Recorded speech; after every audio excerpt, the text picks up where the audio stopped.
வணக்கம். ஜோதிடத்தில் இந்த அடிமை தொழில் யாருக்கெல்லாம் வாய்க்கும் அப்படின்னா, ஜாதகத்தில் நிறைய காம்பினேஷன் இருக்குங்க. அதில் ஒன்று வந்து இந்த சனி பகவான் உங்கள் ஜாதகத்தில் சிம்பிளாக பார்க்கணும் அப்படின்னா, எங்கே இருக்கார் அப்படின்னு பார்க்கணும். இப்போ சனி பகவான் இவர் உடனே சனி கூடவே ராகு அல்லது கேது அல்லது செவ்வாய் அல்லது ராகு அல்லது செவ்வாய் அல்லது கேது அல்லது செவ்வாய் இருக்குது அப்படின்னா அவங்கெல்லாம் வந்து அடிமை தொழில் தான். அதுலேயும் வந்து ராகு மட்டும் இருக்குதுன்னு வைங்க. இப்போ சனியுடன் ராகு இருக்குது, ஒன்றா இந்த இடத்துல கூடவே இருக்கணும், அல்லது சனியிலிருந்து எண்ணி வரும்போது கடிகார சுற்றில் 5ஆம் இடத்தில் ராகு இருக்குது அல்லது 9ஆம் இடத்தில் ராகு இருக்குது அப்படின்னா நீங்கள் வந்து இந்த அடிமை தொழில் அப்படின்னு நம்ம அண்டர்ஸ்டாண்ட் பண்ணிக்கணும்.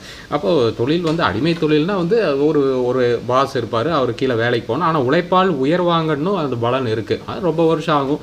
அவங்க முதல் தலைமுறை உங்கள் தலைமுறை அனுபவிக்க முடியும், 2ஆம் தலைமுறை வேணால் நீங்கள் சம்பாதித்த சொத்துக்களை அனுபவிப்பார்கள். அதே மாதிரி கேது இருக்குது அப்படின்னா, இப்போ சனியுடன் கேது, சனிக்கு 5ஆம் இடத்தில் கேது, 9ஆம் இடத்தில் கேது இருக்க ஜாதகங்கள், வேறு கிரகங்கள் எதுவும் இல்லாமல் இந்த இடத்தில் இந்த 3 இடத்தில் இல்லாமல் இருந்தது அப்படின்னா ரொம்ப விரக்தி, ஆன் அண்ட் ஆஃப், சரியான வேலை தொழில் அமையாது அவங்களுக்கு. அதே மாதிரி செவ்வாய் இருந்தாலும் தடை தாமத முன்னேற்றம், ஒரு திருப்தி இல்லாத அமைப்பில் வாழ்க்கை போயிட்டே இருக்கும். அந்த தொழிலோ வேலையோ போயிட்டே இருக்கும். நம்ம சேனல் சப்ஸ்கிரைப் பண்ணி பாருங்கள், இன்ஸ்டா ஃபேஸ்புக் ஃபாலோ பண்ணுங்கள். நன்றி.